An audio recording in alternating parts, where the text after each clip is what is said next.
বাবা, আজ তোর কলেজের প্রথম দিন, কারোর সাথে কোনো বেয়াদবি করবি না। আম্মু, যেখানে অন্যায় হবে সেখানে তো আমাকে কিছু বলতে না দিয়ে। ওই, কোনো কিছু করা লাগবে না, সোজা কলেজে যাবি আর সোজা বাসায় আসবি। আচ্ছা, দেখা যাবে বলে আমি কলেজে চলে আসলাম। ও সরি, আপনাদের তো আমার পরিচয় দেওয়া হলো না। আমি সিয়াম, মায়ের একমাত্র কলিজা। আমার বাসা কুষ্টিয়া। বড় আপু আছে, ও রাজশাহীতে পড়ে। আমারও বাইরে পড়ার ইচ্ছা ছিল, কিন্তু আম্মু আমাকে বাইরে ভর্তি করেনি। ইন্টারমিডিয়েটে বাইরে পড়েছিলাম। বাইরে থাকতে যদি কোনো রকম খারাপ কাজ বলতে অন্যায়ের প্রতিবাদ করতাম, যে যত বড়ই হোক না কেন। আর আব্বু আমাকে সবসময় সাপোর্ট করত। আমার আব্বু এই শহরের নামকরা পুলিশ কমিশনার রশিদ খান, কিন্তু আম্মু ভয় পেত। তার জন্যই আমাকে অনার্সে ভর্তি না করে বাসায় চলে আসতে বলে। আর এইখানে ডিগ্রিতে ভর্তি হয়েছি। আজ আমার কলেজের প্রথম দিন। যাক, অনেক পরিচয় দেওয়া হয়েছে, এখন সামনে কি হয় দেখতে থাকি। তারপরে আমি কলেজের দিকে রওনা দিলাম।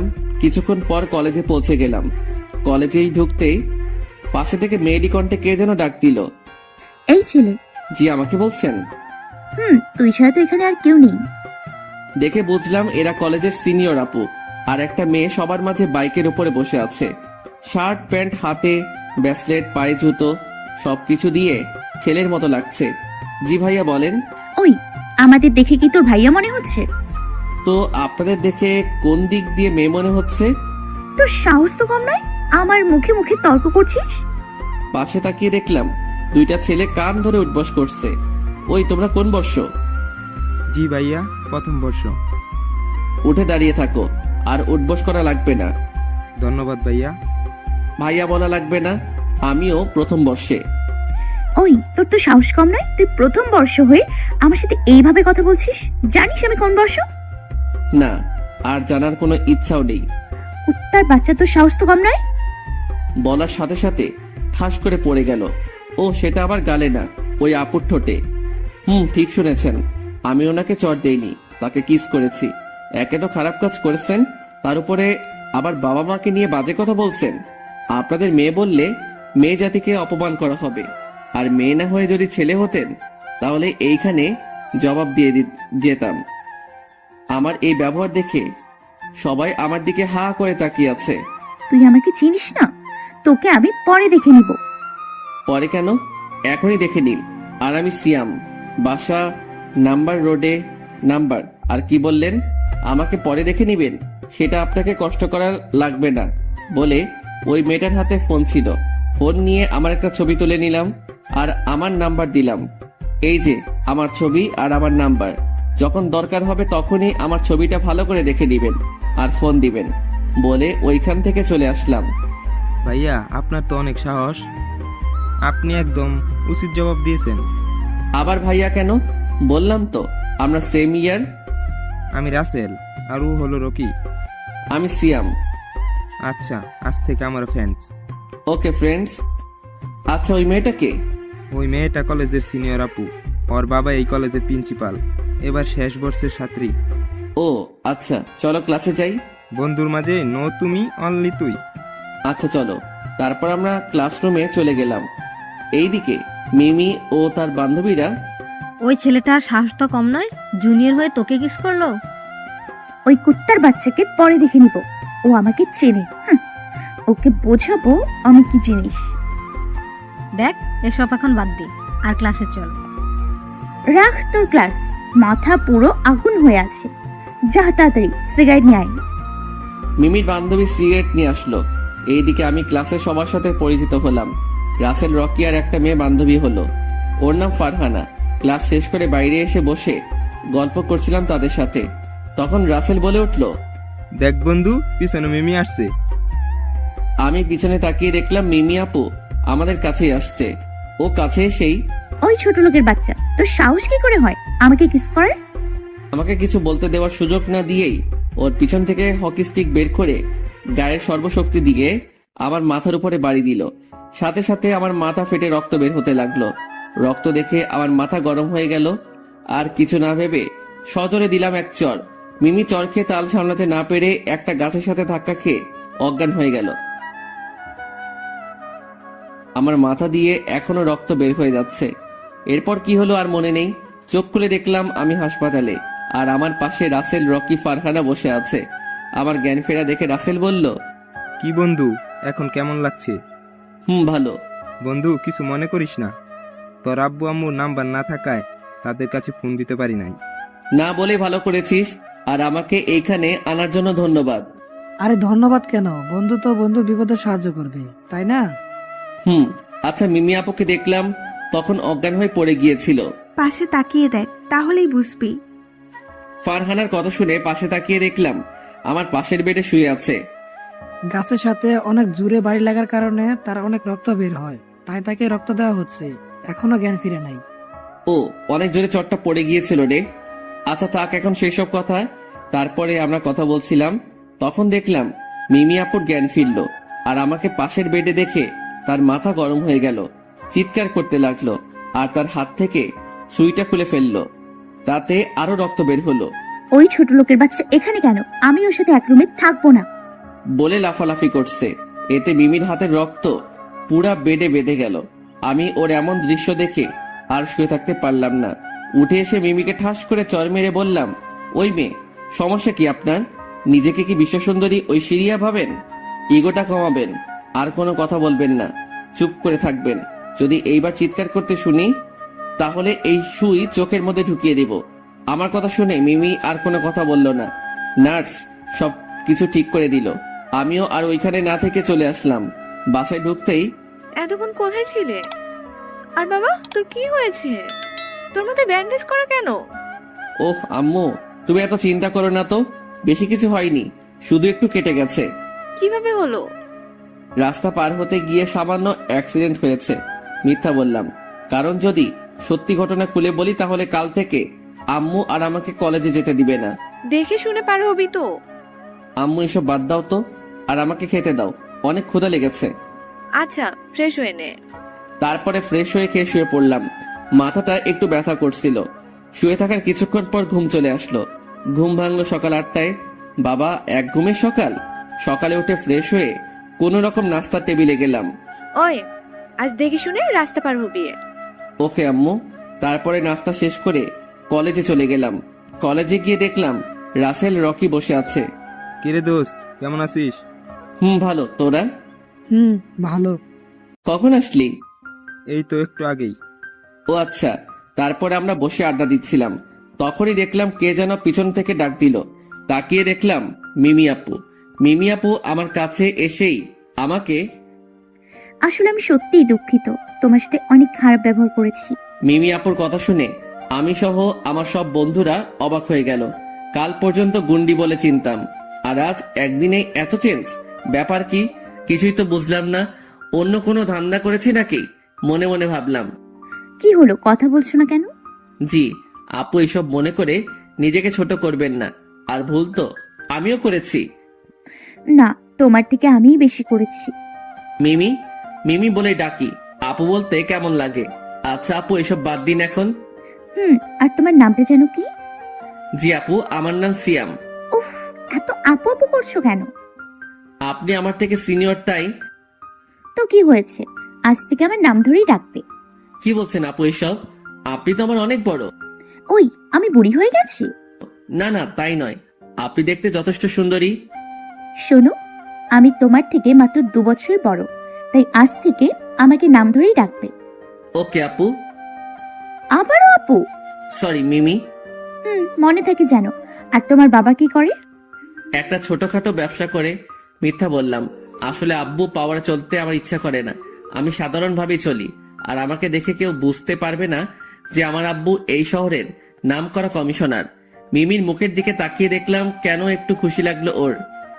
যাক, তারপরে আরো কথা বলে বাসায় চলে আসলাম। এই ছিল মিমির আপু টুকু। মিমির সাথে পরিচয় হওয়া। মিমির একটু বর্ণনা দেই।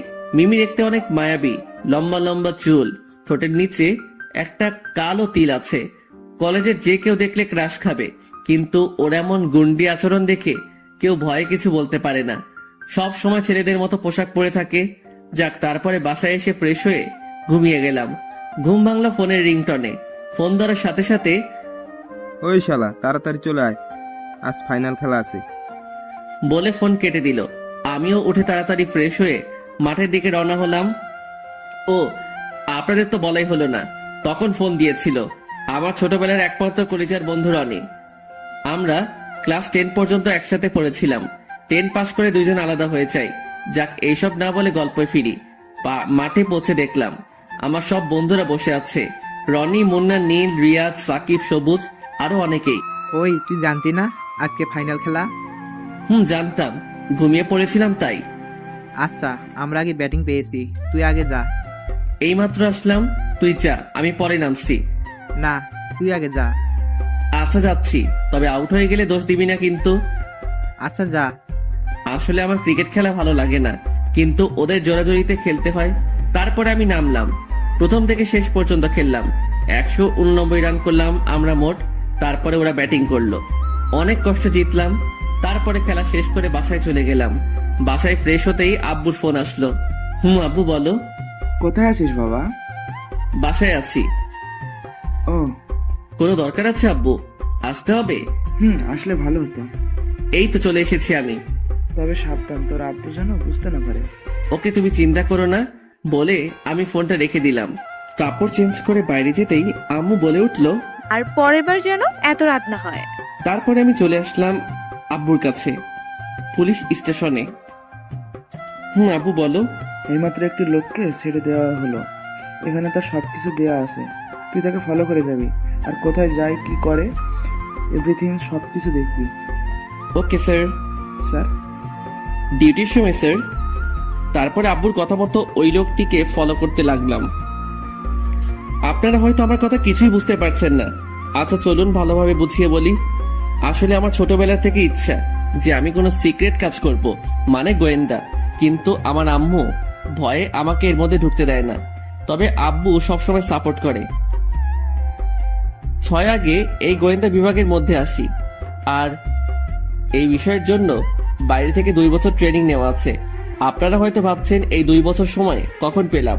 আমি আগেই বলেছি, আমি 2 বছর বাইরে থেকে লেখাপড়া করে এসেছি। লেখাপড়ার পাশাপাশি এই ট্রেনিং শেষ করেছি। আমার উদ্দেশ্য ছিল এইটা, কিন্তু পড়াশোনাও লক্ষ্য ছিল, তাই দুইটাই করেছি। বিষয়টা শুধু আব্বুই জানে। যাক, এইসব কথা না বলে গল্পে ফিরি। তারপরে আমি সেই লোকটিকে ফলো করে যাচ্ছি। এইটা প্রথম নয়, এর আগেও কয়েকটা সিক্রেট কাজ করেছি। লোকটি একটা পুরনো বাড়ির মধ্যে ঢুকে গেল, আমিও ভিতরে গেলাম। বেশি দূরে না যেয়ে কি চলছে ভিতরে সেটা শোনার জন্য। বস, আমাকে পুলিশ কমিশনার ছেড়ে দিয়েছে। ও কিছু বুঝতে পারেনি তো? না, আমার ওপরে অনেক টর্চার করেছেন, তবুও বলি নাই। সাব্বাস। একটা কথা সব সময় মনে রাখবি, আমাদের লক্ষ্য পৌঁছাতে হবে, না হলে আমাদের বস আমাদেরকে সবাইকে মেরে ফেলবে। ওর কথা শুনে বুঝলাম আরো বড় মাথা আছে। এরা সব চেনাপটি, এদের দিয়ে কিছু হবে না। তবে তাদের কি লক্ষ্য সেটা আগে জানতে হবে। তারপর আমি পিছন থেকে পিস্তলটা বের করে ওদের বসের মাথায় ঠেকিয়ে বললাম, তোরা যতই প্ল্যান করিস না কেন, তোরা কখনো সাকসেস হতে পারবি না। আজ আমাদের শেষ করবি, কাল আবার নতুন কেউ আসবে, আমাদের উদ্দেশ্য চলেই যাবে, এই দেশ শেষ হবে। এটা দেখে মাথা গরম হয়ে গেল। ওর সামনে আরো 2 জন দাঁড়িয়ে ছিল। ওরা 2 জন যেই পালাতে গেল, তখনই আমি পিস্তলের ট্রিগার চেপে দিলাম। সাথে সাথে ওই 2 জন মাটিতে পড়ে গেল। ওদের দিকে মনোযোগ থাকাতে ওদের বস ওর পকেট থেকে পিস্তল বের করে একা একাই গুলি করলো। ও শিট, আজ প্ল্যান শেষ হয়ে গেল। এখন বুঝবো কি করে যে দেশে কি হতে চলেছে। তারপরে ওইখান থেকে চলে গেলাম থানায়। কি হয়েছে, খোঁজ পেয়েছো? জি না, তবে এইটা বুঝতে পেরেছি কিছুদিনের মধ্যেই দেশে অনেক বড় বিপদ হয়ে উঠবে। ও মাই গড, তবে এখন কি হবে? এত চিন্তা করা লাগবে না। এই কাজের দায়িত্ব যখন আমি নিয়েছি, তখন আমি শেষ করব। Best of luck. আর তোমরা যা যা লাগবে সেগুলো নিতে পারো। আমার কিছু লাগবে না, তবে একটা কথা, আজ থেকে আমি আপনাকে স্যার বলেই ডাকবো। কেন? কারণ এখন একটা মিশন শুরু করতে যাচ্ছি, তাই চাই না আমাদের কি সম্পর্ক সেটা জানতে পারে। আর এসব বিষয়ে আম্মুকে কিছুই বলা যাবে না। ও আচ্ছা আচ্ছা। আমি আমার মতো কাজ চালিয়ে যাব। সেটা আপনারা হয়তো প্রথমে আমাকে বুঝতে পারবেন না, তাই আগে বলে রাখছি।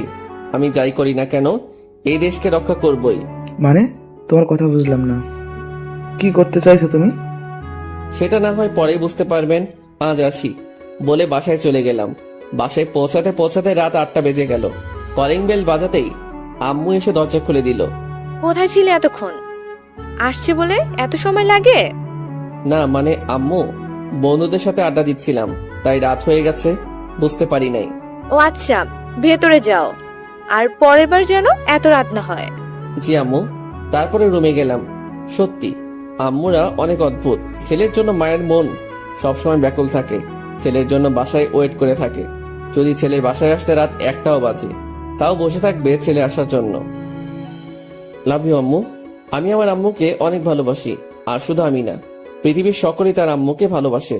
যাই হোক, তারপরে রুমে এসে ফ্রেশ হয়ে এসে পড়ার টেবিলে বসতেই হঠাৎ ফোনটা বেজে উঠল। ফোনটা হাতে নিয়ে দেখলাম একটা অচেনা নাম্বার থেকে ফোন এসেছে। আসসালামু আলাইকুম। কে আপনি? আপনার হবু বউ। কি? না মানে আমি মিমি। ও মিমি আপু? ওই আবারও আপু? ও সরি আপু। আবারও? সরি। আচ্ছা এসব বাদ দাও, কি করো এখন? মাত্র বাইরে থেকে এসে ফ্রেশ হয়ে পড়তে বসেছিলাম। ও তাহলে তো তোমাকে বিরক্ত। আরে না না, বলেন। কি বলবো? ফোন দিয়েছেন কেন? এমনি। কেন ফোন দেওয়া যাবে না? সেটা না, আচ্ছা কি করছেন আপনি? আবার আপনি আপনি শুরু করলে। দেখেন আপনি আমার বড়, আপু বলতাম, কিন্তু নিষেধ করার জন্য বলি না। এবার তুমি করে বলতে বলবেন না প্লিজ, আপনি করে বলি। আচ্ছা বলো। কি বলবো? উফ, আগে কি কোনো মেয়ের সাথে কথা বলোনি? না তো। মিথ্যে বলছো কেন? মিথ্যা নয়, সত্যি। কি বলো, তোমার মতো এত রোমান্টিক মানুষ কারোর সাথে কথা বলে না? ওই আপনি কিভাবে জানলেন আমি রোমান্টিক? তোমার গল্প আগে অনেক পড়েছি, কিন্তু তোমাকে চিনতাম না। ও তো বলো। কি বলবো? কয়েকটা প্রশ্ন করো। কি হলো, তুমি কান্না করছো কেন? আমার সাথে কোনো মেয়ে কথা বলে না, আর কোনো মেয়ে যদি নক করে তখন ইনবক্সে ঢুকে দেখে। এই মেসেজটা ফরওয়ার্ড করেন, না করলে কালকের মধ্যে আপনার বউ মরে যাবে। মিমি হাসতে হাসতে খাটের উপরে লাফালাফি করতে লাগলো। ওই এত হাসছেন কেন? তোমার কথা শুনে। ও যা সত্যি সেটাই বললাম, তবে আপনাকে না। তাহলে কাকে? আমার কষ্টের কথা আমি পাঠক পাঠিকাদের কাছে তুলে ধরছি। যাই হোক, আচ্ছা ঘুমাবে কখন? রাত 2টা। এত রাত পর্যন্ত জেগে কি করবে? আমার তো আর বাবু শোনা নাই যে তার সাথে সারা রাত কথা বলবো। তাহলে এত রাত পর্যন্ত কি করবে? 11টা পর্যন্ত পারবো, তারপরে 2টা পর্যন্ত পার্সোনাল কাজ করব। কি এমন পার্সোনাল কাজ যে এত রাত পর্যন্ত জেগে থাকা লাগবে? বললে হাসবেন না তো? আজব তো, হাসবো কেন? না মানে আমার পার্সোনাল কাজ শুনে যদি হাসতে লাগেন। আচ্ছা হাসবো না, বলো। বলবো। বলো। আসলে আমি রাত 2টা পর্যন্ত মুভি দেখি। মানে রাতে কম্বলের নিচে রাত 2টা পর্যন্ত রোমান্টিক মুভি দেখি। আচ্ছা এই জন্যই তো ভাবি আপনি এত রোমান্টিক গল্প লিখেন কিভাবে। কিভাবে? এই যে তুমি রোমান্টিক মুভি দেখতে দেখতে তুমিই রোমান্টিক হয়ে গেছো। ও তাই? আচ্ছা, পরবর্তী গল্প কষ্টের দিব। সেটা পরে দেখা যাবে। আর আজ থেকে তাড়াতাড়ি ঘুমিয়ে পড়বে, কেমন? পারবো না তো, অনেক কষ্টে এমন অভ্যাস গড়ে তুলেছি। ইস, আমার কি সুন্দর অভ্যাস গো। তারপরে মিমির সাথে আরো অনেক কথা বললাম। ফোন কেটে দিয়ে ঘড়ির দিকে তাকিয়ে দেখলাম 1টা বেজে গেছে। এতক্ষণ কথা বললাম, জীবনের প্রথম কোনো মেয়ের সাথে এত কথা বললাম। এইটা শুধু গল্পেই, কারণ বাস্তবে আমার এক্স কালনাগিনীর সাথে কথা বলেছি। যাক, তারপরে ঘুমিয়ে গেলাম। পরের দিন সেটা না হয় কালকে জানা যাবে। ফোন কেটে দিয়ে ঘড়ির দিকে তাকিয়ে দেখলাম 1টা বেজে গেছে। যাক, তারপরে ঘুমিয়ে পড়লাম। সকালে ঘুম ভাঙলো আম্মুর ডাকে। উঠে ফ্রেশ হয়ে কলেজে চলে গেলাম, কারণ কলেজে না গিয়ে ওই কাজ করলে আম্মু বুঝতে পারবে। দুটাই একসাথে করা লাগবে। কলেজে গিয়ে দেখলাম রাসেল রকি বসে আছে। কিরে দোস্ত, কেমন আছিস? এই তো ভালো, তুই? ভালো। কিরে, তোর আবার কি হলো? এইভাবে মন খারাপ করে বসে কেন? আমি রকিকে উদ্দেশ্য করে বললাম। ওই শালা তো রোমিও হয়ে গেছে। মানে? ফারহানাকে ভালোবাসে, কিন্তু ফারহানা অন্য একটা ছেলেকে ভালোবাসে। আরে কলেজে কি মেয়েরা ভাব নাকি?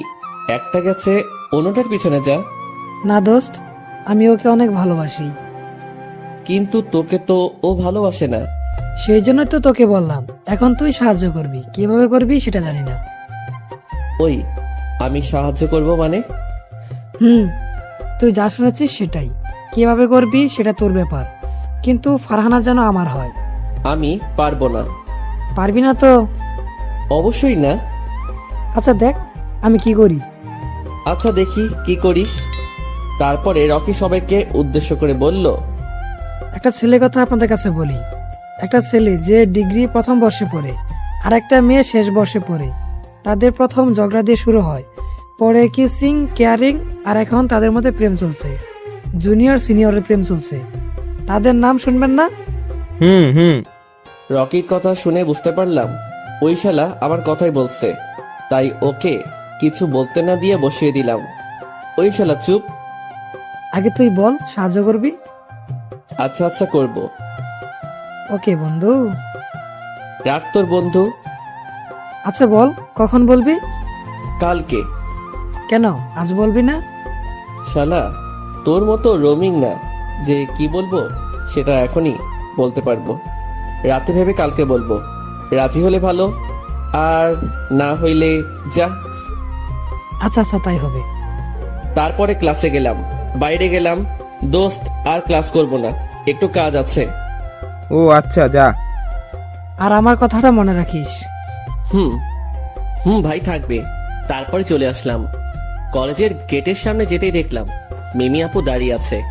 আমি তাকে না দেখার ভান করে পাশ দিয়ে বাইক নিয়ে চলে যেতে লাগলাম, কিন্তু সেটা আর ওর চোখে আড়াল হলো না, কারণ সে আমার জন্যই দাঁড়িয়ে আছে। ওই দাঁড়ো দাঁড়ো। জি বলেন। বলবো মানে, সেই কখন থেকে দাঁড়িয়ে আছি তোমার সাথে যাব বলে, আর তুমি আমাকে না নিয়েই চলে যাচ্ছ। কোথায় যাবেন? বাসায় যাব। নিয়ে যেতে পারি একটা শর্তে। কি শর্ত? আপনি এই পোশাক আর পরবেন না।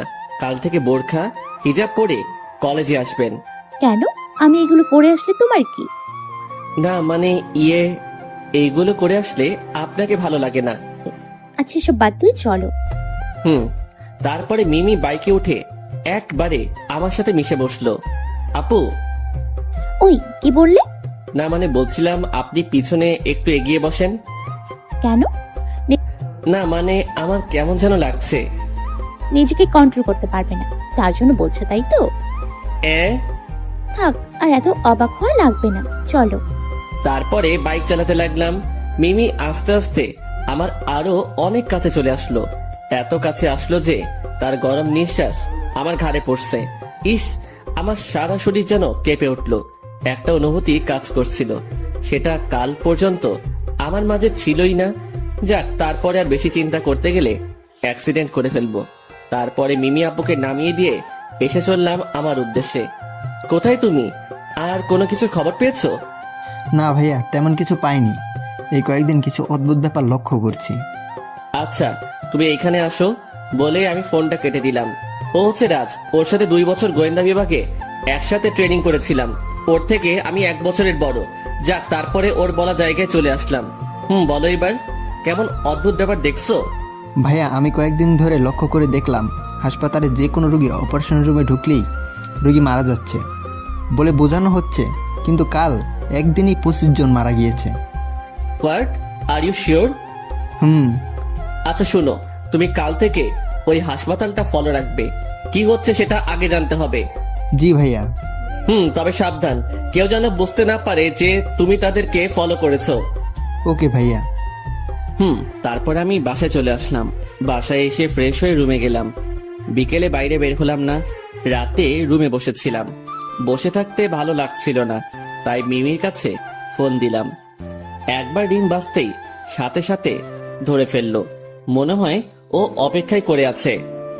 এই যে মিস্টার, কি ব্যাপার? আজ আপনি আমাকে ফোন দিলেন? না মানে একা একা বসে বোর হচ্ছিলাম, তাই ফোন দিলাম। আম্মুকে বোর দূর করার জিনিস এনে দিতে বললেই তো হয়। মানে? ইস, ছোট্ট বাবুটা আমার মানে বোঝে না। কি বলছেন এইসব? বলছি যে তোমার আম্মুকে বলো তোমার বিয়ে দিতে, তাহলে আর বোর হবে না। আমার মতো এত বাচ্চা শিশুকে কে মেয়ে দিবে? এই তুমি বাচ্চা, আজ বিয়ে দিলে কাল 11 ছেলের বাবা হয়ে যাবে। আমার এত এনার্জি নেই, এক রাতেই 11 ছেলের বাবা হয়ে যাব। হাসির কি হলো? কিছু না, তুমি জানো যে তুমি অনেক সুন্দর করে কথা বলতে পারো? কই সুন্দর করে কথা বলি? বলো তো, যে কোনো মেয়ে প্রেমে পড়ে যাবে। যদি পড়তো তাহলে হুদাই আমাকে কষ্ট করে একা থাকা লাগতো না। জীবনেও তো কোনো মেয়ে নক করবে না, আর যদিও করে তাহলে কারো SMS ফরওয়ার্ড করবে। সামনে 2021 সাল আসছে, এখন তো পাগল করে দিবে। বলছি, কেউ নতুন বছরের শুভেচ্ছা জানাবেন না? বলতে যদি ইচ্ছাই থাকে তাহলে ভালোবাসি বলতে পারেন। যাক, আপনাদের সাথে না বকে গল্পে ফিরি। কই কেউ তো পড়ছে না? আশেপাশে ভালো করে খুঁজে নেবে, তাহলেই পাবে। ও ধন্যবাদ। মিমিকে রাগানোর জন্য বললাম। যদিও আমাকে পছন্দ করে তাহলে ও রেগে যাবে। এই যে আপনি এত সুন্দর একটা আইডিয়া দিলেন, তবে একটা মেয়ে আছে, আগে থেকে বোঝাতে হবে। ওই কোন মেয়ে? আমার এইখানেই পাশের বাসার মেয়ে। ও এবার ইন্টার দ্বিতীয় বর্ষে পড়ে, দেখতেও অনেক কিউট। কিউট না ছাই? ধুর। আপনি তো আইডিয়া দিলেন। আমি বলেছি আশেপাশে মানে একেবারেই পাশে না, উফ, একটু দূরে, যার সাথে তোমার পরিচয় আছে। ও এমন মেয়ে আছে তো? তাকেই বলো। ওর নাম ফারহানা, আমার সাথেই পড়ে। ওর বাসাও দূরে, আবার ভালো মিল আছে। দূর, ওর সাথেই কথা বল। বলে ফোন কেটে দিল।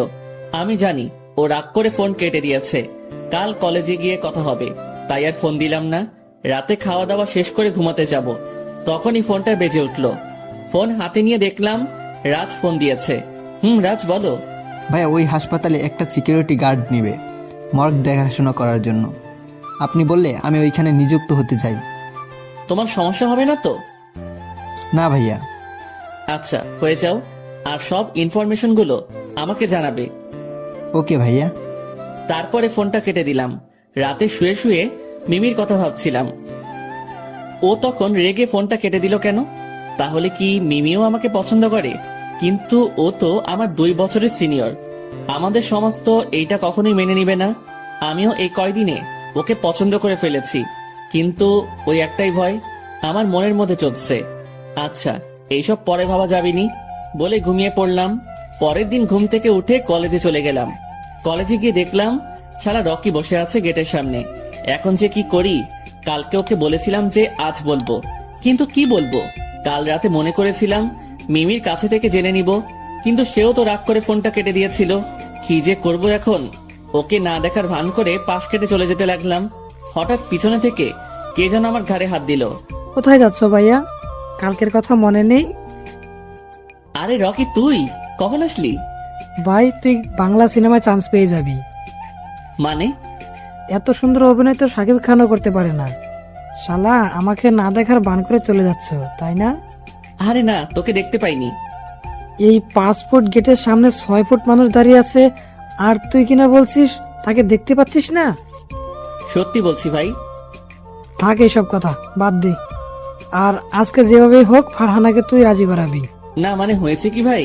ওই, তোর কোনো কথাই শুনতে চাই না। ওই তো ফারহানা আসছে, যা ওর কাছে, বলে এক ধাক্কা দিয়ে ওকে পাঠিয়ে দিলাম। আরে সিয়াম, কেমন আছিস? ভালো, তুই? ভালো। এ কি, তোর হাত পা কাঁপছে কেন? কিছু বলবি নাকি? না মানে হ্যাঁ। আচ্ছা বল। ভালো বা আমাকে কিছু বলতে না দিয়ে? সরি দোস্ত, আমার বয়ফ্রেন্ড আছে। তোর আমার কথা না শুনে আগে কথা আটকিয়ে দিলি। যা, তোকে শোনা লাগবে না বলে আমি চলে আসতে যাচ্ছিলাম, তখনই পিছন থেকে ফারহানা বলে উঠলো, সরি। আচ্ছা বল এইবার। তোকে যেদিন প্রথম দেখেছিল সেদিন থেকে একটা ছেলে তোকে অনেক ভালোবেসে ফেলেছে, কিন্তু ভয়ে বলতে পারেনি। কিন্তু যেদিন তোকে বলতে যাবে সেই দিন ও জানতে পেরেছে তোর বয়ফ্রেন্ড আছে।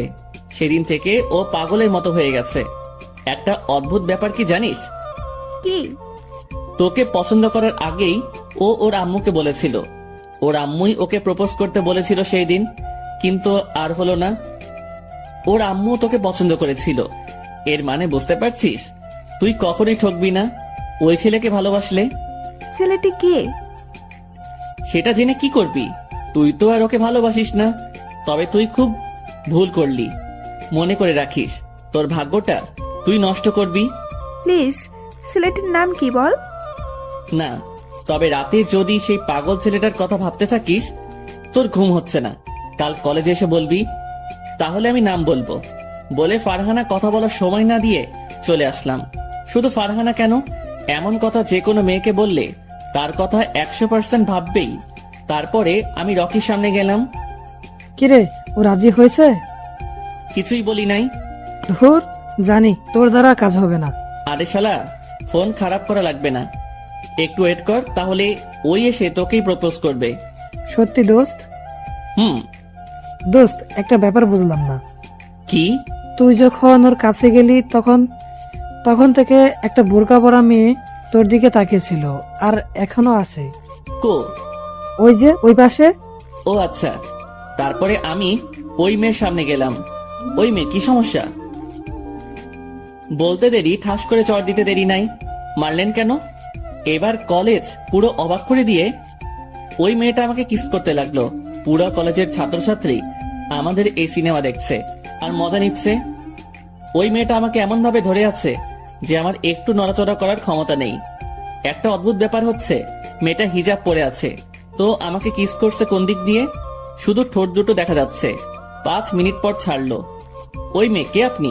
আর আপনার সাহস তো কম নয়। ওয়েট, বলে মেয়েটা হিজাবটা খুলে ফেললো। হিজাব খোলার সাথে সাথে অবাক হয়ে গেলাম, কারণ এটা মিমি আপু। আপু, আপনি? আবারও আপনি? সরি, কিন্তু এগুলো কি? কোনগুলো? কোনগুলো মানে? সবার সামনে আমাকে এইভাবে কিস করার মানে কি? আচ্ছা ওয়েট, হে অল স্টুডেন্টস, সকলের উদ্দেশ্যে বলছি, এইটা আমার বয়ফ্রেন্ড। মেয়েদের একটু বেশি বলছি, যদি কোনো মেয়ে আমার বয়ফ্রেন্ডের কাছে আসার চেষ্টা করে তাহলে তার কি হবে বুঝতে পারছো। কি বলছেন এসব? যেটা সত্যি সেটাই বলেছি। আমার মনে তো লাড্ডু ফুটছে, কিন্তু মিমিকে বুঝতে দেওয়া যাবে না। সেটা কিভাবে সম্ভব? আপনি আমার থেকে 2 বছরের সিনিয়র। বিয়ে করার সময় ছেলের বয়স 35 আর মেয়ের বয়স হয় 15, তাদেরকেও নিষেধ করে না, তাহলে আমাদের মাত্র 2 বছরের কি যায় আসে? কিন্তু আমাকে কিছু বলতে না দিয়ে মিমি আবারও আমাকে কিস করতে লাগলো। আল্লাহ গো, কি হচ্ছে এটা? তোমার কোনো উত্তর লাগবে না, আমি যা বলবো সেটাই হবে। থাক, আমার তো ভালোই লাগছে। বলে মিমি হন হন করে হেঁটে চলে গেল। মাম্মা, লিপস্টিক খেতে কেমন লাগলো? আরে পাগল, ওইটা লিপস্টিক নয়, ওইটা মিষ্টি। টেস্ট কেমন লাগলো? ওই শালা, তোকে কি সেটা বলতে হবে? আরে ভাই বল না। বেশি কথা না বলে বসে থাক, আর বেশি জানার আগ্রহ থাকলে ফারহানার কাছে যা। যাবো, সময় হলে আমিও যাব, আর তোর সামনে দেখিয়েও দিব। আচ্ছা, দেখা যাবেনি। রাসেল কো, কলেজে আসবে না? না, ওর নানির বাসায় বেড়াতে গিয়েছে। শালা বেড়াতে গেছে, অথচ আমাকে বলে যায়নি। আগে আয়, পরে মজা বোঝাবো। আচ্ছা, ক্লাসে চল। তারপরে ক্লাসে চলে আসলাম। ক্লাস শেষ করে বাইরে বসেছিলাম, তখন আমার কাছে মিমি আসলো। ওই, তোমার ক্লাস আছে? আছে একটা। কেন? রাখো ক্লাস, চলো। কোথায়? বেড়াতে যাব। কিন্তু আমার তো ক্লাস আছে।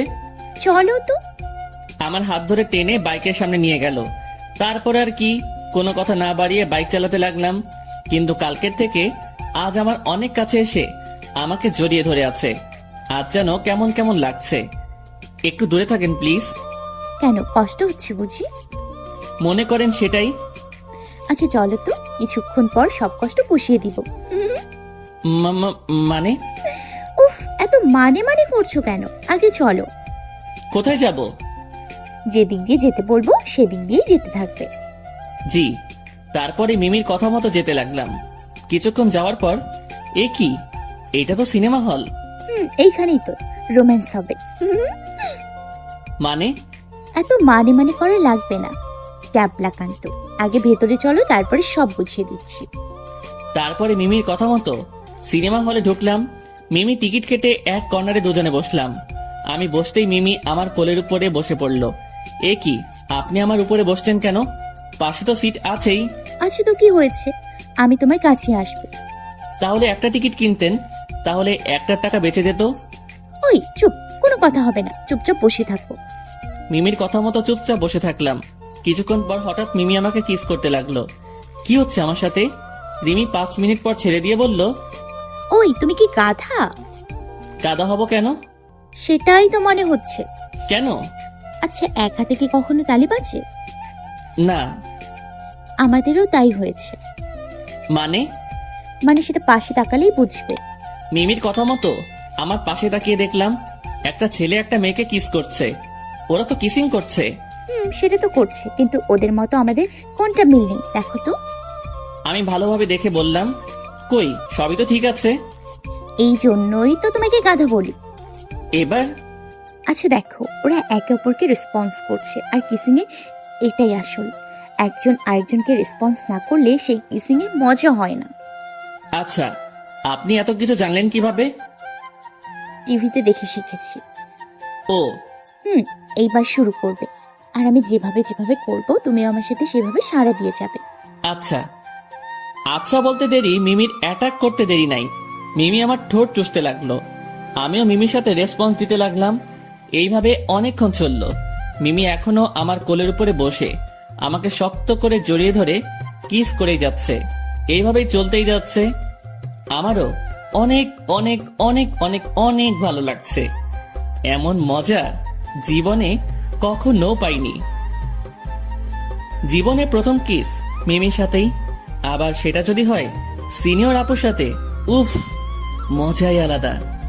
আমাকে বেশি কষ্ট করা লাগবে না, কারণ সিনিয়ররা বোঝে কখন কি করতে হয়। যাক, তারপরে এইভাবে আরো 1 ঘন্টা চলার পর এখন বন্ধ হয়ে গেল। কেমন লাগলো বাবু? পুরাই রসেধারী। আরো লাগবে নাকি?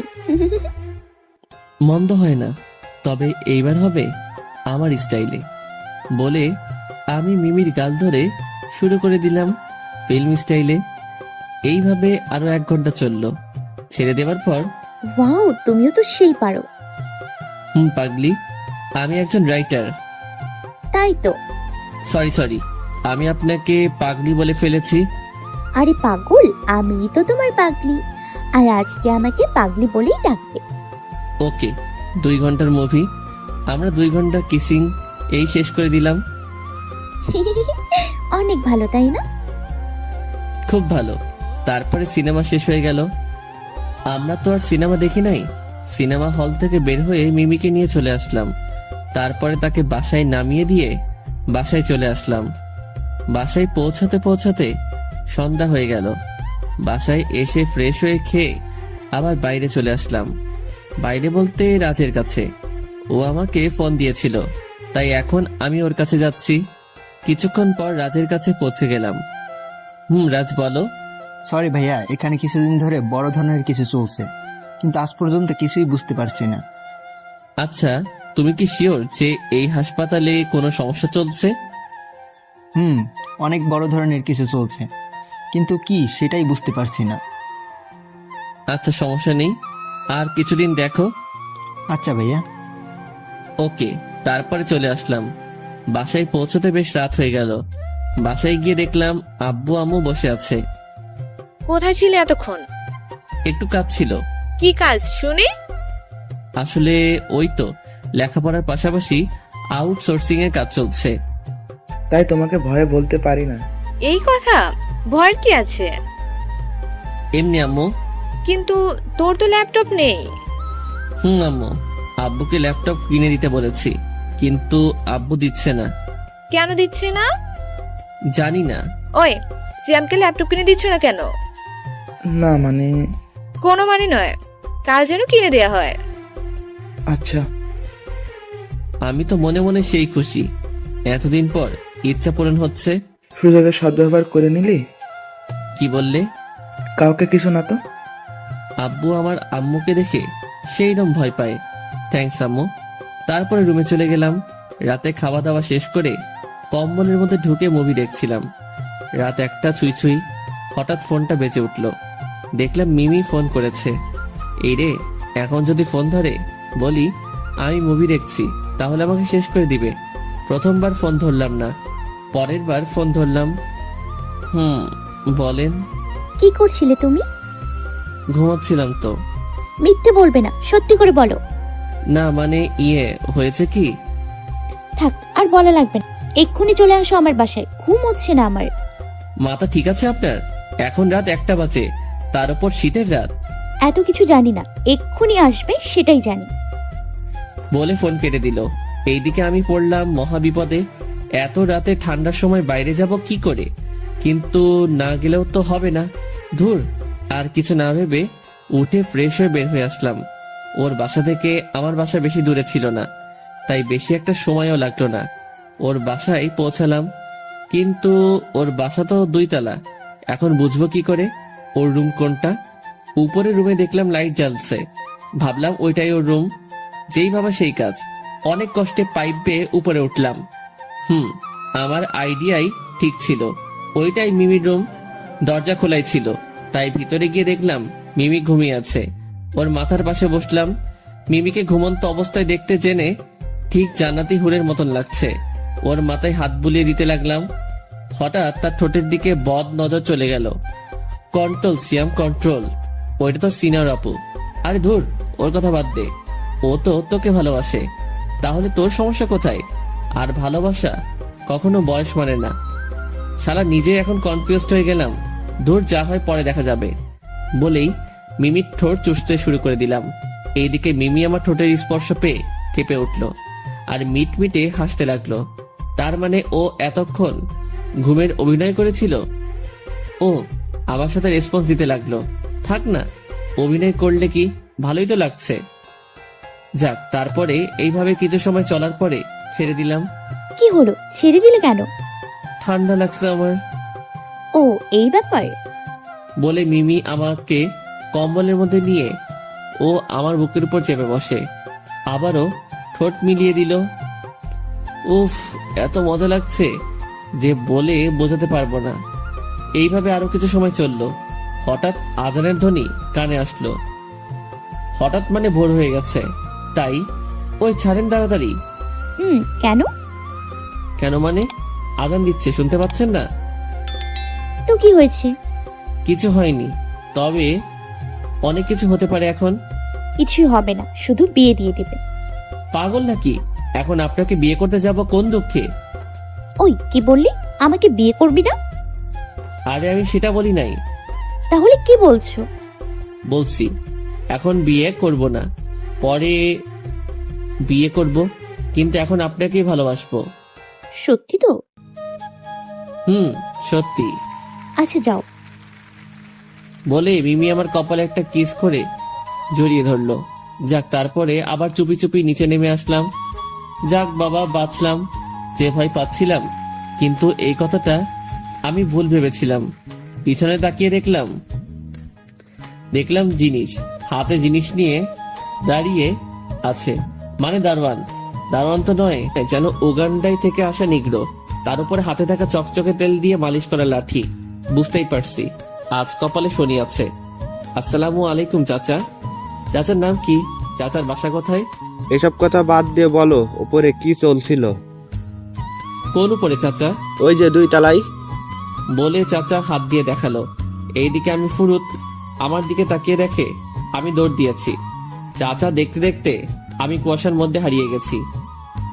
এই দৌড়ে বাসার সামনে এসে ঠাস করে বসে পড়লাম। এমন দৌড় বাবার জন্মেও দেই নাই।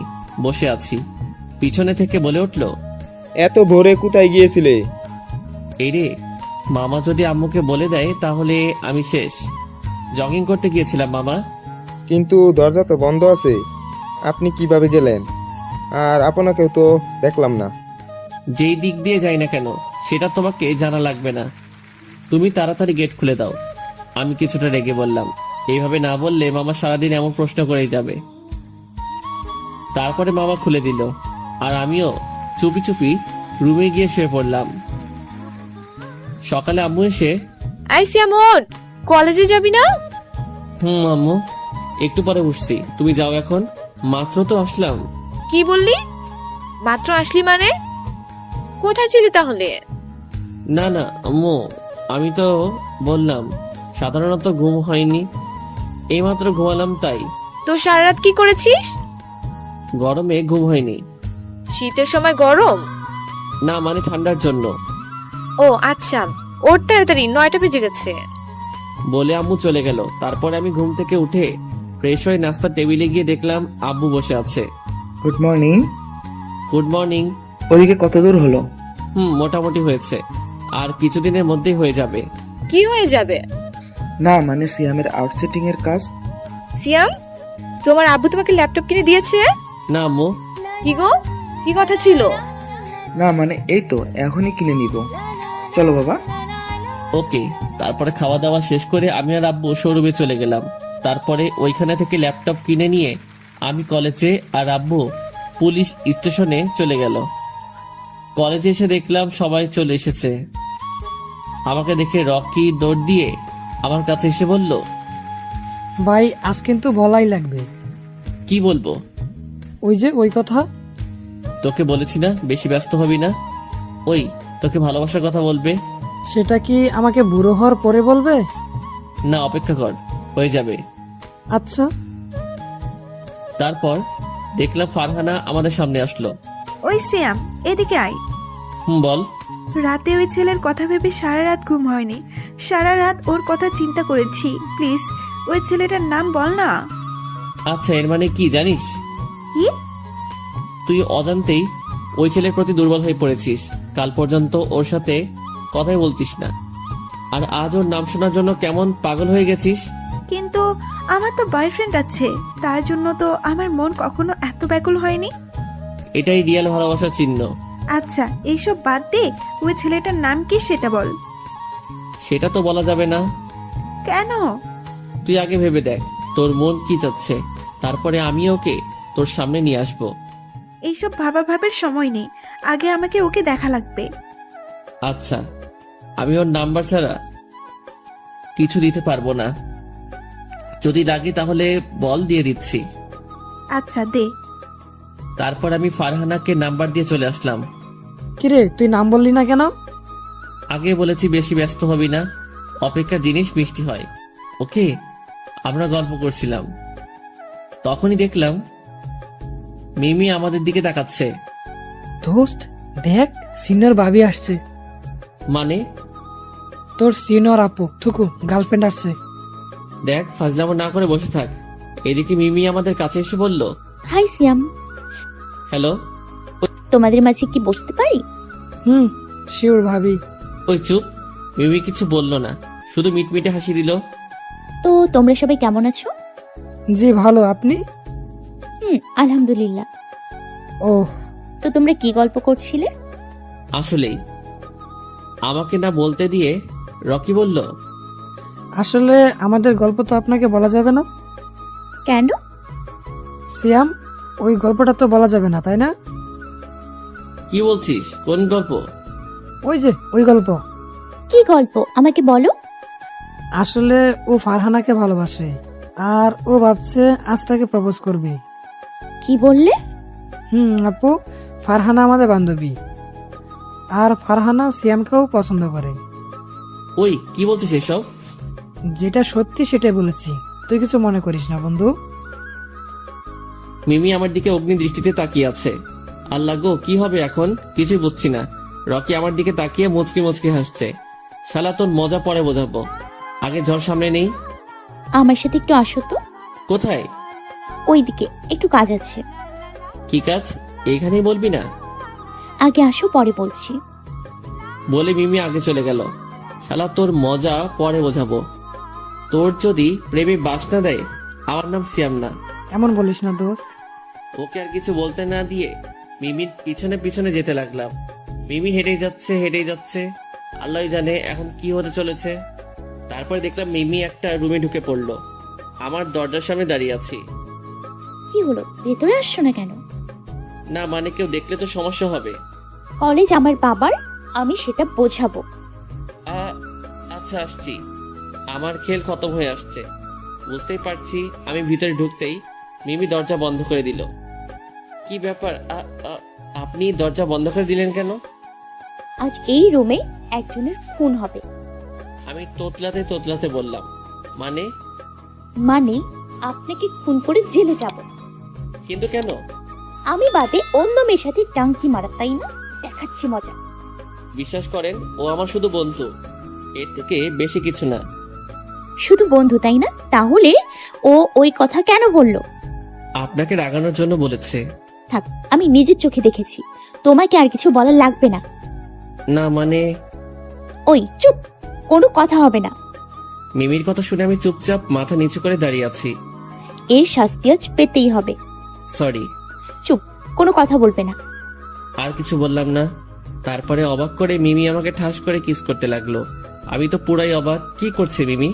5 মিনিট পর ছেড়ে দিল। কেমন সারপ্রাইজ দিলাম বাবু? মানে আগে ভয় পরে মিষ্টি। আমি জানি তুমি কেমন, তাই কারোর কাছে থেকে তোমার বর্ণনা নেওয়া লাগবে না। তোমার প্রতি আমার অনেক বিশ্বাস আছে। এর জন্য এত কিছু? হুম হুম তাই বলে এইভাবে রাগ দেখাবে? আসলে তুমি ভয় করলে তোমাকে কেমন লাগে দেখার জন্য এমন করলাম। তো কেমন দেখলেন? একদম কিউটের টিপ্পার মতো লাগলো। আমি তো ভয়ে শেষ হয়ে যাচ্ছিলাম। এখন তো পুষিয়ে দিলাম। পুষেনি। কেন? আচ্ছা দেখাচ্ছি। বলে মিমিকে কোলে তুলে নিয়ে বেঞ্চের উপর বসিয়ে দিয়ে এক টানে আমার বুকের কাছে এনে 2 হাত দিয়ে মিমির 2 গাল ধরে ইংলিশ রোমান্টিক মুভির মতো কিসিং করতে লাগলাম। মিমি তো আমার এমন কাণ্ড দেখে অবাক হয়ে আমার দিকে তাকিয়ে আছে। আর এই সিনিয়র গার্লফ্রেন্ড আমার অবাক পরে হয়েন এখন আমার সাথে রেসপন্স দিতে থাকেন। তারপরে আমি আবারও আমার ঠোঁট দিয়ে মিমির ঠোঁট চেপে ধরলাম। এবার মিমিও আমাকে রেসপন্স দিয়ে যাচ্ছে আর তার 2 হাত দিয়ে আমার মাথার চুল টেনে ধরে আমার ঠোঁট চুষেই খাচ্ছে। উফ, কি একটা মোমেন্ট তা বলে বোঝাতে পারবো না। মিমি এইবার আমাকে বেঞ্চের উপরে শুইয়ে দিয়ে আমার উপরে শুয়ে পড়ল। আমরা জায়গা চেঞ্জ করছি, কিন্তু কেউ কারো ঠোঁটের উপর থেকে ঠোঁট নামাচ্ছি না। এমন রোমান্টিক কিসিং মনে হয় আগে কখনো হয়নি। জীবনেই প্রথম এমন রোমান্টিক কিসিং, তাও যদি হয় সিনিয়র অভিজ্ঞ আপুর সাথে। অভিজ্ঞ বলতে দেখে শিখাকে বোঝানো হয়েছে, আমাকে বেশি কষ্ট করা লাগছেই না। সেই বোঝা যাচ্ছে জুনিয়র মেয়ের সাথে প্রেম করলে হয়তো এমন রোমান্টিক সিন বুঝতেই পারতাম না। যাক, এইভাবে আরো 3-4 ঘন্টা চলল, শুধু মজাই মজা। কিন্তু সেই মজা বেশিক্ষণ থাকলো না। হঠাৎ করেই বাইরে থেকে কে যেন দরজা ধাক্কাতে লাগলো। আমি মিমিকে ছেড়ে বললাম, এখন কি হবে? যা হবার তাই হবে। সব দোষ কিন্তু আপনার, আপনার জন্যই এমন হয়েছে। ওহ, কিসকি শুধু আমি একাই খেলাম? না, তবে এইখানে না আসলে ভালো হয়তো। ও, এখন তো সব দোষ তো আমারই হবে না? দেখেন, এইভাবে আমাকে ঝাড়ি দিবেন না কিন্তু। কেন? দিলে কি হবে? তাহলে আমি কান্না করতে লাগবো। বলে কি এই ছেলে? এত বড় একটা ছেলে, সে নাকি ঝাড়িকে কান্না করে দেয়?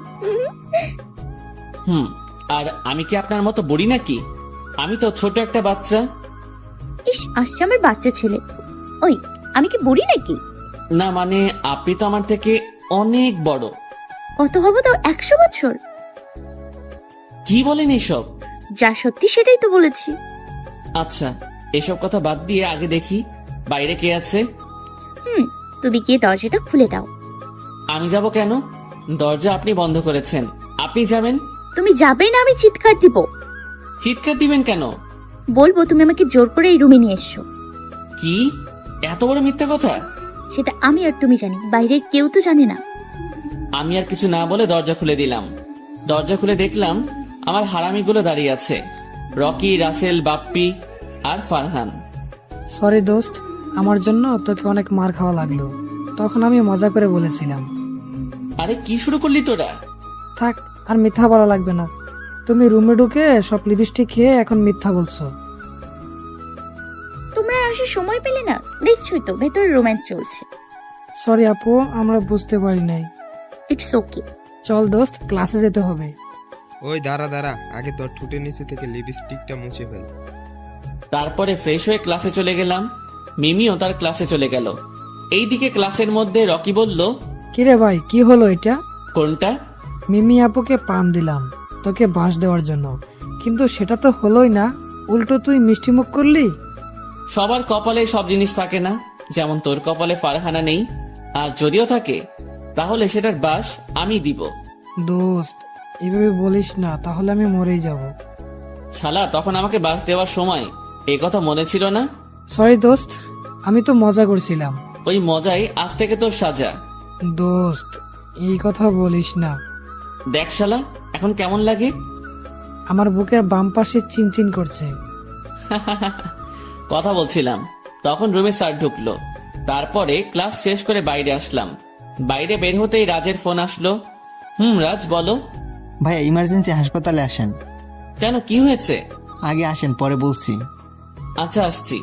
তারপরে ফোনটা কেটে দিয়ে যেই বাইক নিয়ে আসতে যাব, তার আগেই মিমি আমার বাইক চেপে ধরলো। ওই আমাকে রেখে কোথায় যাচ্ছ?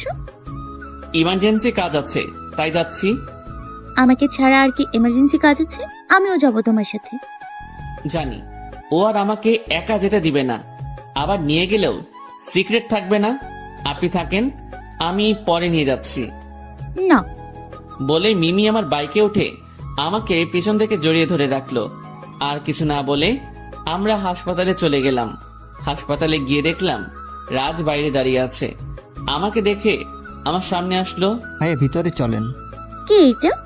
আপনি আমার সাথে আসুন। বলে মিমিকে নিয়ে ভিতরে গেলাম।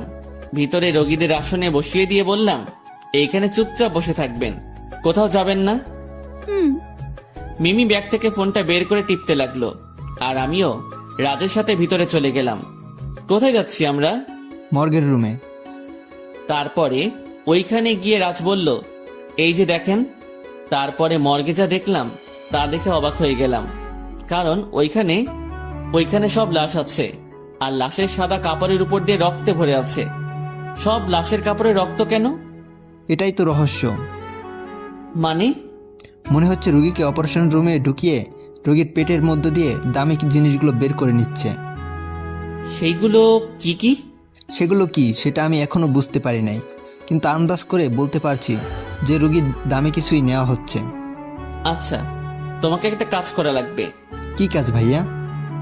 আজ এই মর্গের পাহারা তোমাকেই নিতে হবে, যেভাবেই হোক। কিন্তু কেন ভাইয়া? আমি আজ রাতে আসবো, আর মৃত্যু রোগীদের সাথে কি হচ্ছে সেটা দেখা লাগবে। আচ্ছা যেভাবেই হোক আজ রাতে আমি নাইট ডিউটি করব। আচ্ছা। তারপরে ওইখান থেকে চলে আসলাম। বাইরে এসে দেখি মিমি ওইখানে নেই। আমি তো ভয় পেয়ে গেলাম।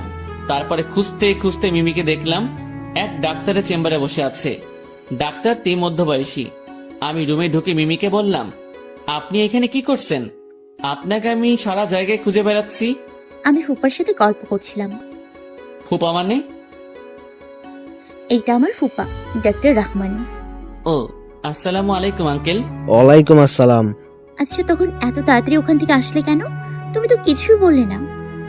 না, আসলে এখানে আমার একটা ফ্রেন্ড অ্যাক্সিডেন্ট করছে, তাই এসেছি। মিথ্যা বললাম। ও আচ্ছা। তোমার বন্ধুর এখন কি অবস্থা? জি আলহামদুলিল্লাহ ভালো। আচ্ছা শোনো, দরকার হলে আমাকে বলবে। জি। তারপরে ওইখান থেকে চলে আসলাম। আপনি কি এখন ফ্রি আছেন? জি বলেন। তাহলে আমাকে নিয়ে আজ পুরা কুষ্টিয়া শহর ঘুরে বেড়াতে হবে। আচ্ছা, কোথায় যাবেন বলেন। এসবের থেকে ভালো জায়গা, আশেপাশে কেউ থাকবে না, যেখানে তুমি আর আমি থাকবো। আচ্ছা চলেন। তারপরে মিমিকে নিয়ে আমাদের ঐতিহ্য স্থান পুরনো বাংলোর সামনে নিয়ে গেলাম। এটা কোন জায়গা? আরে বাংলোর সামনে আসলে কেন? আপনি তো বললেন। তাই বলে এখানে? ওই তোমার মাথায় খারাপ কিছু ঢুকে নাই তো? ছি ছি, কি বলছেন এসব? আপনি তো বললেন এমন জায়গায় যেখানে কেউ থাকবে না। আচ্ছা ভালো, তো এখানে এমন কি আছে যে এইখানে আসলাম? শুধু পুরনো ইট আর আসবাবপত্র ভাঙচুর পড়ে আছে। এই দেখার জন্য এখানে নিয়ে আসলে? না, ভিতরে ঐতিহাসিক কিছু আছে, সেগুলো দেখানোর জন্য। কি সেটা? সেটা ভিতরে গেলেই বুঝতে পারবেন। ওই ওই হাসবে না কিন্তু।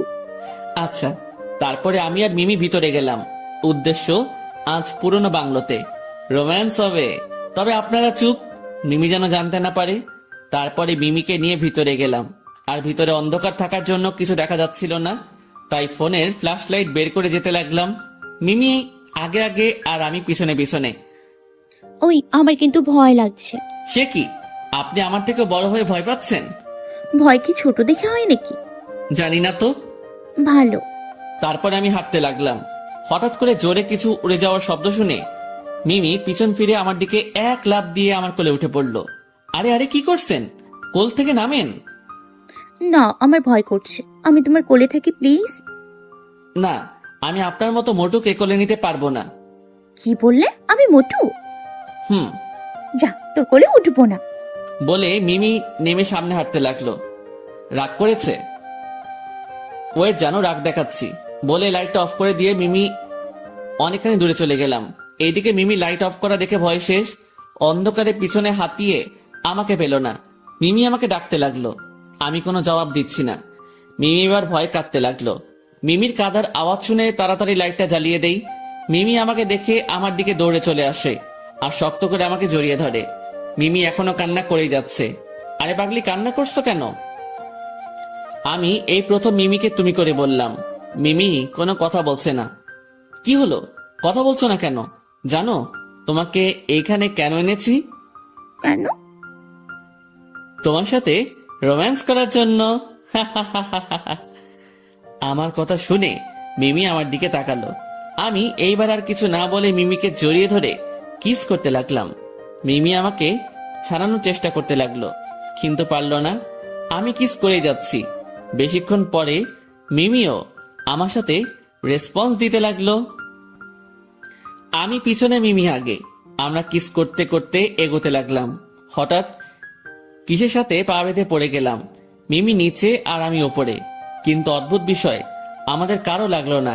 তাই আমি ফোনটা বের করে লাইট জ্বালিয়ে যা দেখলাম তা দেখে আমি আর মিমি পুরাই অবাক। কারণ আমরা যেখানে পড়েছিলাম সেটা ছিল ফ্রম, এক বিশাল বড় ফ্রম। কি এটা? মনে হচ্ছে এর নিচে কিছু আছে। হুম। আচ্ছা তুমি দাঁড়াও, আমি দেখছি। না না না, যদি খারাপ কিছু থাকে। আরে পাগলি, তুমি দাঁড়িয়ে থাকো, আমি দেখছি। হুম, তবে সাবধান। তারপর আমার ফোনটা মিমির হাতে দিয়ে ফর্মটা উঠিয়ে দেখলাম অনেকগুলো কার্টুনের প্যাকেট। কি এগুলো? আচ্ছা দাঁড়াও, দিচ্ছি। বলে প্যাকেট খুলে দেখলাম। এতগুলো ওষুধ এখানে কেন? সেটা তো আমিও বুঝতে পারছি না। আমার ভীষণ ভয় লাগছে। চলো এখান থেকে। দাঁড়াও, আচ্ছা এই ওষুধ যদি সরকারি হতো তাহলে এইখানে থাকতো না, আবার যদিও ভালো হতো তাহলে এইখানে থাকতো না।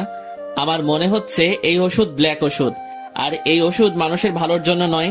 সিয়াম চলো প্লিজ, আর এখানে থাকা যাবে না। মিমি আমাকে পিছনে থেকে ভয়ে আমার শার্ট ধরে আছে। আমি বুঝলাম মিমি ভয় পাচ্ছে, তাই আর ওখানে না দাঁড়িয়ে চলে আসলাম। আর আসার সময় ওষুধের একটা বক্স নিয়ে আসলাম। মিমিকে তার বাসায় নিয়ে গেলাম। কোথায় যাবে এখন? এই বক্সটা নিয়ে আমার ছোট কাকুর কাছে যাব। যেখানেই যাও ভালোভাবে যাবে। জি ম্যাডাম। ওই শোনো। আমি কিছু বুঝে ওঠার আগেই মিমি আমার কপালে একটা কিস করে দৌড়ে তার বাড়ির মধ্যে চলে গেল। কি সাহস হে বাবা, ওর বাসার সামনে ও আমাকে কিস করছে। কিন্তু এমন সাহস ওই বাংলোর মধ্যে কই ছিলি? তারপরে আমি হাসতে হাসতে ওইখানে থেকে চলে আসলাম কাকুর হাসপাতালে। দিয়ে দেখলাম কাকু তার রুমে বসে আছে। আসসালামু আলাইকুম কাকু। ওয়ালাইকুম আসসালাম। সিয়াম, তুমি এখন কিছু বলবে নাকি? জি কাকু, একটা ওষুধ দেখানোর জন্য এসেছি। মানে? এই যে। তারপর আমি ওষুধের বক্সটা কাকুর হাতে দিলাম। কাকু কিছুক্ষণ ওষুধের বক্সটা ভালো করে দেখে বলল, ওহ মাই গড, এই ওষুধ তুমি কোথায় পেলে? কেন কাকু, কি হয়েছে? আগে বলো, এই ওষুধ কোথায় পেয়েছো? একটা বাংলোর মধ্যে। তারপরে কাকুকে সব খুলে বললাম। এটা কি বিষাক্ত ওষুধ সেটা তুমি জানো? না, কি এই ওষুধ? এটা সাধারণত অপারেশনের সময় ব্যবহার করে। রোগী যখন অজ্ঞান থাকে তখন এই ওষুধটা রোগীর শরীরে ইনজেকশনের মাধ্যমে দেওয়া হয়। শরীরে গেলে কি হয়? যে রোগী শরীরে দেওয়া হয় সেই রোগীর সাথে সাথে ওইখানেই মারা যায়। কিন্তু এটা করে তাদের লাভ কি? তাদের অনেক লাভ আছে। রোগীর কিডনি, কলিজা, হৃৎপিণ্ড, চোখ আরো অনেক কিছু পাওয়ার জন্য। মানে? মনে হচ্ছে ওই ওষুধ দেওয়ার পর রোগী মারা যায়, কিন্তু রোগীর এইসব জিনিসগুলো 1 সপ্তাহ ঠিক থাকে। কি বলছেন কাকু এইসব? যা সত্যি তাই বলছি। আমি অবাক হয়ে গেলাম। তার মানে অপারেশন রুম থেকে বের হয়ে রোগীর পরিবারকে বলে রোগী মারা গেছে আর রোগীকে নিয়ে মর্গে চলে যায়। এমনি হবে হয়তো। তার মানে আমি শিওর এটা কোনো হাসপাতালে হচ্ছে। তুমি কিভাবে জানলে? তারপরে কাকুকে সব খুলে বললাম। তাহলে আমাদের এখনই আইনের কাছে সাপোর্ট লাগবে। কিন্তু এখনো দেরি আছে। মানে আমি দেখতে চাচ্ছি এদের লিঙ্ক কত বড়। আচ্ছা, যাই করবে সাবধানে।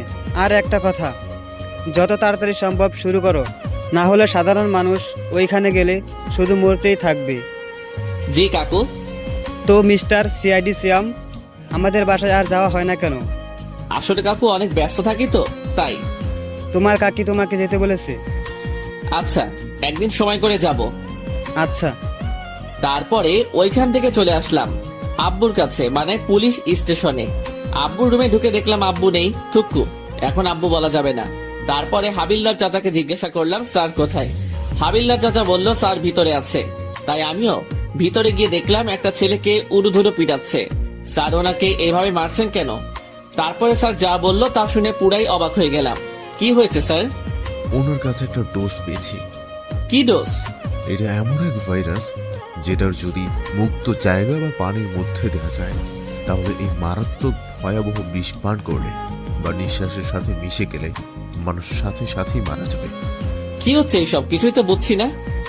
আমিও একটা ওষুধ পেয়েছি। কি বলছো? কি ওষুধ? তারপর আমি সব খুলে বললাম। যা করার তাড়াতাড়ি করতে হবে।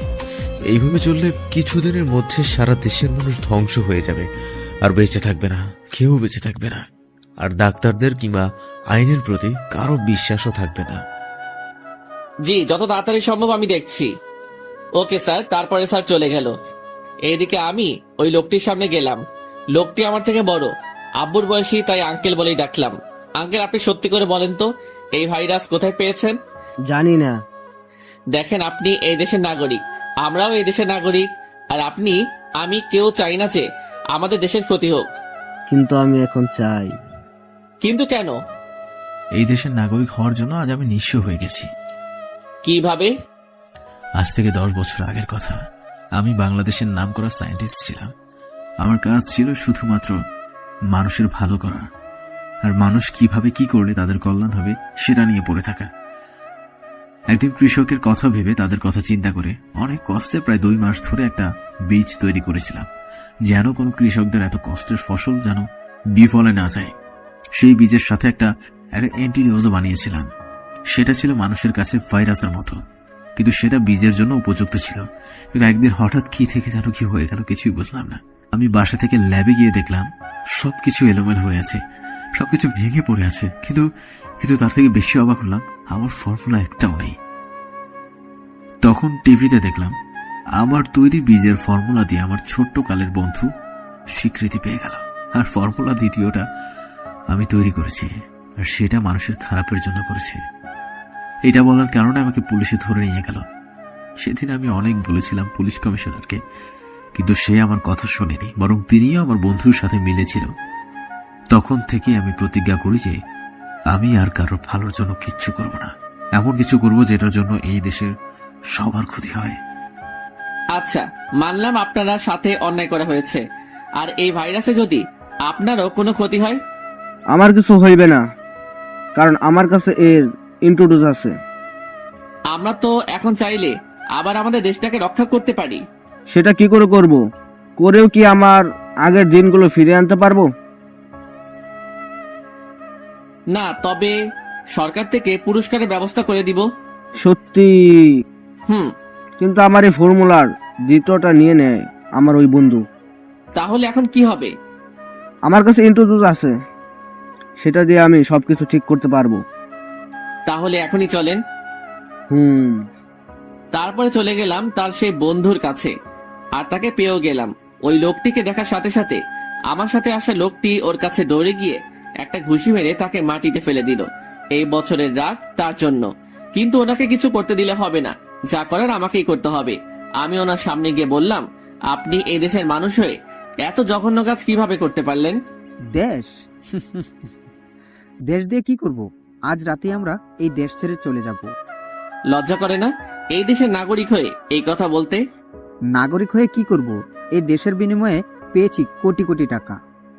এতদিন শুধু স্বপ্নই রেখে গেছেন, আজ বুঝবেন এই দেশে সচেতন নাগরিক কি করতে পারে। তুই একটা পিচ্চি পোলা হয়ে আমাদের কি করবি? দেশ রক্ষা করতে ছোট বড় দেখা লাগে না, দেশের প্রতি মায়া মমতা ভালোবাসা আর দায়িত্ব থাকলেই হয়। এইসব দিয়ে তুই কিছুই করতে পারবি না। বলেই ওই লোকটা পিস্তল বের করে আমাদের দিকে গুলি মারলো। আমি বসে পড়াতে আমার কিছুই হয়নি, কিন্তু আমার পিছনে আমার সাথে আসা সেই লোকটির হাতে গুলি লাগে আর সে ওইখানে বসে পড়ে।